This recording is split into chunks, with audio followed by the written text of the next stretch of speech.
I'm going to give you a quick show of what was going on with my truck for when I was getting the no crank, no start. All right, I went through the diagnostics. I checked the battery. Battery was good, correct voltage. I went down to the starter. I was getting voltage to the starter. I checked my grounds. I went inside. I also checked fuses. I made sure that there was nothing coming up on the dashboard. You know, there's that problem where it'll tell you to check gauge, you know, so where the PCM isn't communicating with the vehicle.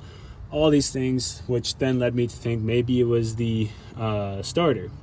I checked to see if there was signal going to the starter in the first place.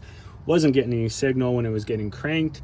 I figured maybe I didn't have a good ground or something else, and you know, maybe just the starter was bad. So I went in, I replaced the starter, and it still didn't work. So after going around and trying all the other things, you know, also disconnecting my remote start, still nothing.